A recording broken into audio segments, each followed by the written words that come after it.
Baik, kita akan membahas masalah sumber dana dan kebijakan dividen bagi perusahaan.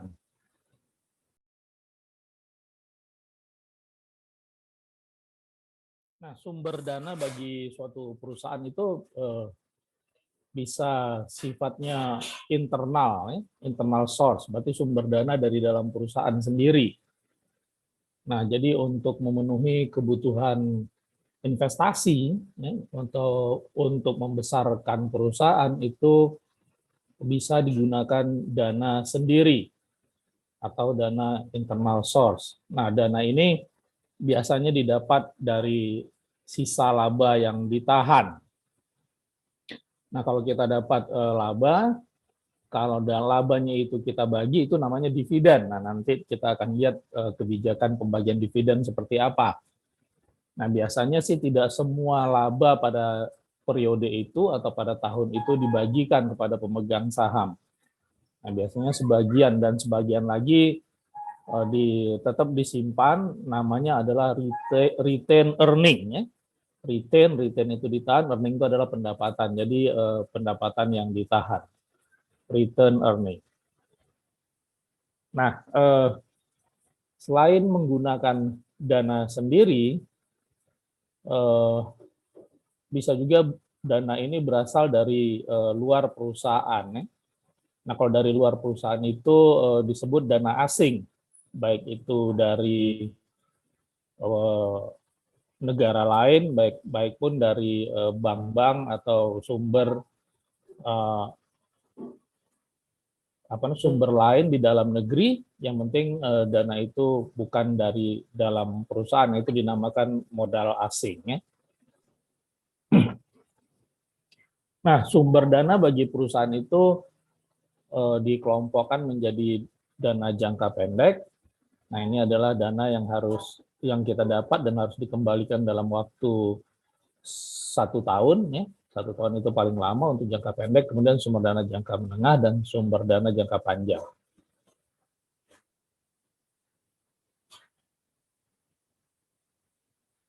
Nah, dana-dana kalau itu bisa didapat dari bank. Ya.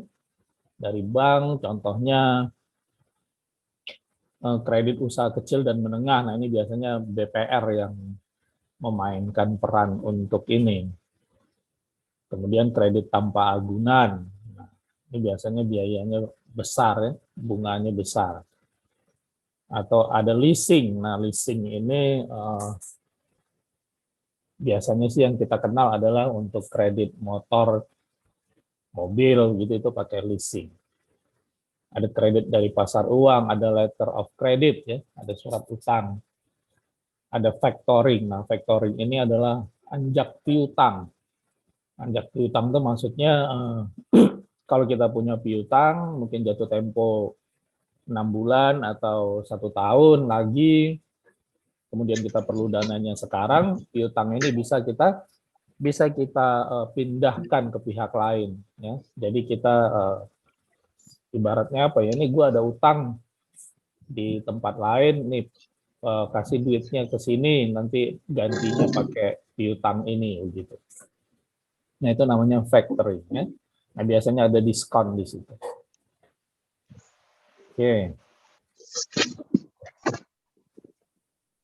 Nah, jangka menengah, ya, dana jangka menengah itu memiliki waktu lebih dari 1 tahun dan kurang dari 5 tahun.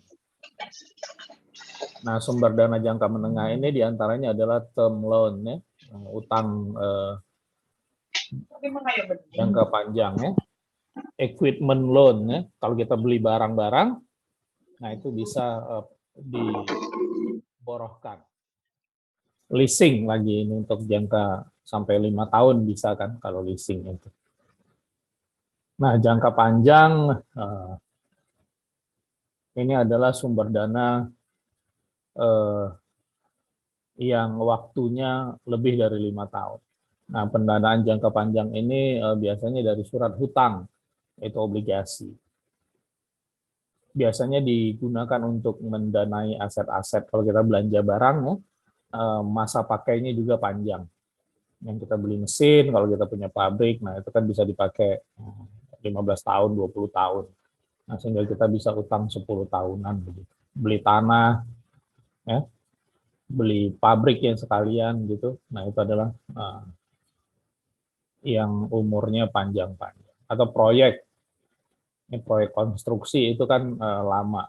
Nah, jadi sepanjang proyek itu kita bisa mendapatkan dana dari pihak ketiga. Nah, hipotek ini kredit yang kita dapatkan di mana tanah atau rumah sebagai jaminan. Nah, kalau di kita sih namanya KPR, KPA gitu. Tapi bentuk kata lainnya adalah hipotek. Baik, sampai di sini ada yang mau ditanyakan?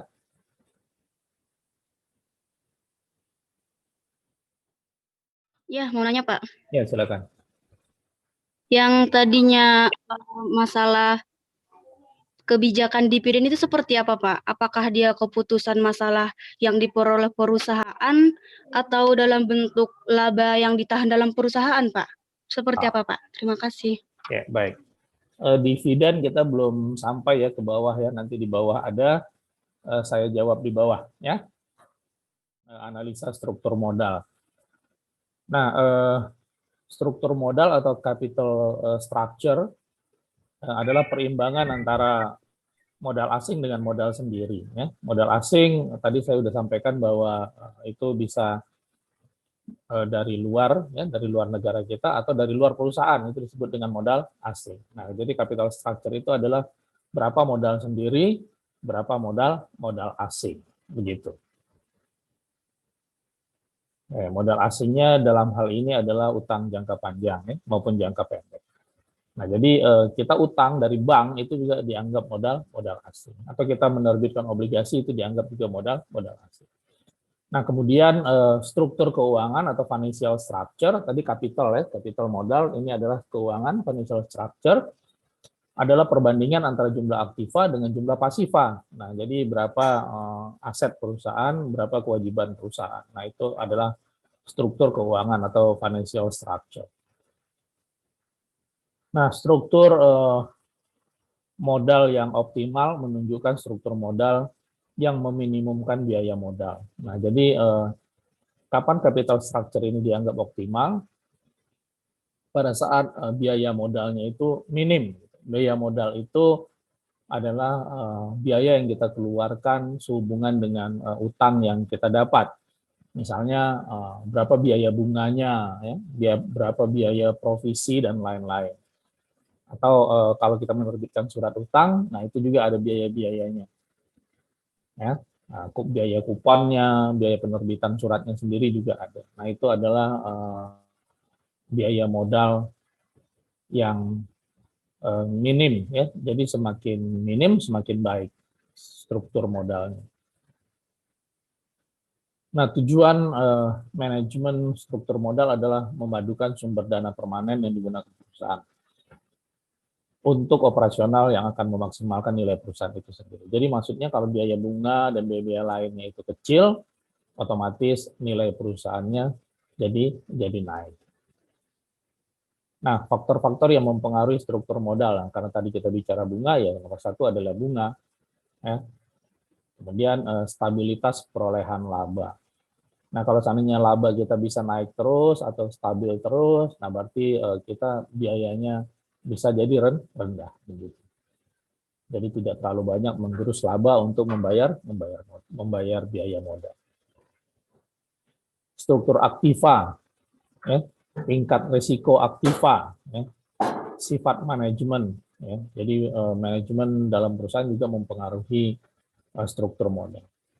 Kemudian besarnya jumlah kebutuhan modal yang kita inginkan. Semakin besar modal yang kita inginkan, ya biasanya pasti biayanya semakin besar. Pendekatan dalam struktur modal ini ada beberapa. Satu, pendekatan net income. Nah, net income ini adalah sebagian laba yang dikapitalisasi. Nah, ini maksudnya adalah return earning tadi. Ya, berapa keuntungan bersih yang bisa kita convert menjadi laba ditahan. Nah, ini adalah asumsinya biaya utang dan biaya modal sendiri konstan walaupun struktur modal berubah. Biaya utang sebelum pajak lebih rendah dari biaya modal sendiri. Nah, ini adalah asumsi untuk pendekatan net income. Nah, kemudian ada pendekatan net operating income. Ada pendekatan net operating income yaitu tingkat biaya modal rata-rata tertimbang adalah konstan. Nah, yang sifat asumsi yang mendasari pendekatan ini adalah biaya utang dan biaya modal keseluruhan konstan. Jadi dengan asumsi biaya utang dan biaya modal itu tetap. Pendekatan net operating income, perubahan struktur modal tidak mempengaruhi nilai total perusahaan. Jadi walaupun modalnya berubah, nilai perusahaan tetap tidak naik dan tidak turun. Ini grafiknya. Nah, ada pendekatan tradisional. Nah, pendekatan ini menganggap bahwa biaya modal sendiri akan naik apabila rasio utang meningkat.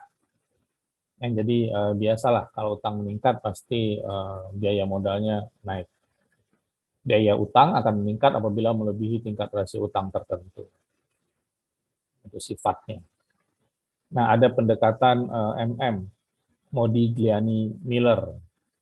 Nah, pendekatan ini beranggapan bahwa nilai perusahaan independen, tidak dipengaruhi oleh struktur modal dalam pasar modal. Nah, kalau kita mendapatkan modal dari pasar modal. Jadi apabila struktur modal dalam pasar modal yang sempurna, tidak ada pajak penghasilan, jadi juga tidak ada pajak penghasilannya. Asumsi yang mendasari pendekatan ini adalah, ini semua informasi yang tersedia bagi investor, tidak ada biaya transaksi, investor dapat melakukan diversifikasi investasi, semua investor bersikap dan bertindak rasional, perusahaan beroperasi dalam kondisi yang sama dan risiko yang sama, tidak ada pajak penghasilan. Nah, jadi ini adalah pendekatan Modigliani-Miller ini kalau kita ingin mendapatkan modal dari pasar modal, dari surat-surat berharga. Nah, ini ada pendekatan EBIT EPS. EBIT itu adalah earning before interest dan tax. Jadi adalah pendapatan sebelum pajak dan sebelum biaya bunga. Kemudian ada earning per share. Earning per share itu adalah laba per lembar saham, begitu. Pada alternatif perbelanjaan yang berbeda-beda. Dan titik kesamaan masing-masing alternatif pembelanjaan tersebut. Ini ada, kita menghubungkan biaya per lembar saham dengan pendapatan sebelum bunga dan sebelum pajak. Nah, dari hubungan ini, nah itulah kita bisa menilai seberapa besar earning before tax dan interest ini pengaruhnya terhadap harga saham. Oke. Nah, ini pertanyaan tadi ya, untuk menjawab pertanyaan tadi. Nah, tentang kebijakan dividen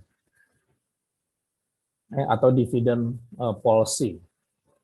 Nah, jadi dividen policy ini merupakan keputusan apakah keputusan perusahaan ya, tiap-tiap perusahaan apakah laba yang diperoleh itu akan dibagikan kepada pemegang saham ya yang kita namakan dividen atau ditahan untuk menambah modal. Nah, guna pembiayaan investasi di masa yang akan datang. Kemudian, dividen itu merupakan bagian yang tidak dapat dipisahkan dari keputusan pendanaan perusahaan.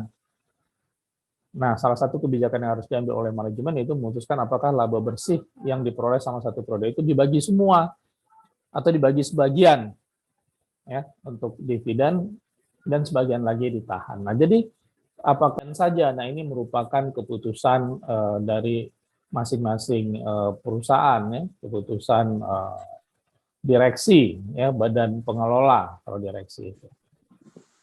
Nah, begitu. Atau ada lagi bentuk lainnya ya, bentuknya apakah dibagi tetap begitu, di sini ada ya, apakah dibagi tetap, maksud dibagi tetap itu misalnya keuntungan kita 1.000, apakah setiap tahun mau dibagi itu 500 gitu. 500 mau berapapun tingkat keuntungannya tetap dibagi 500. Nah, atau prosentasenya yang tetap, ya, prosentasenya misalnya 50%. Nah, seberapapun keuntungannya 50%-nya dibagi, ya, sebagai dividen. Begitu. Ya, atau pemberian dividen yang meningkat, ya, berapapun tingkat keuntungan, tahun pertama dibagi 200, tahun kedua dibagi 200, terus dibagi 300, 400 gitu. Nah, jadi itu adalah pemberian dividen yang meningkat. Ya, kemudian dalam pembayaran dividen ini, nah, ada bentuk kebijakan yang harus kita perhatikan, ya. Ini pendekatan yang kita lakukan dalam pembayaran dividen. Pertama, ya, kita harus melihat kebutuhan dana bagi perusahaan. Apakah perusahaan ini masih membutuhkan dana untuk berkembang atau tidak. Nah, ini akan mempengaruhi besarnya pembayaran dividen. Kemudian posisi likuiditas. Nah, perusahaan bisa saja untung, tetapi kita tidak punya likuiditas gitu, karena uang yang kita miliki sudah berubah bentuk menjadi aset. Ya, kita belanjakan aset dan segala macam. Nah, ini jadi posisi likuiditas ini juga perlu kita lihat. Jangan nanti sampai begitu sudah kita bayarkan dividennya, kita sudah tidak punya lagi working capital, ya, tidak punya lagi uang untuk menjalankan perusahaan. Ya, kemampuan untuk meminjam ini juga bisa dilihat. Ya, apakah kita masih punya punya kemampuan untuk meminjam. Nah, kalau kita bisa pinjam ya nggak apa-apa, dibagi dividennya. Gitu. Ya, perjanjian hutang juga kita harus perhatikan. Pengendalian perusahaan juga harus diperhatikan. Apakah keterangan ini sudah menjawab pertanyaan tadi? Coba tadi. Iya Pak, sudah Pak. Sudah ya? Oke, baik.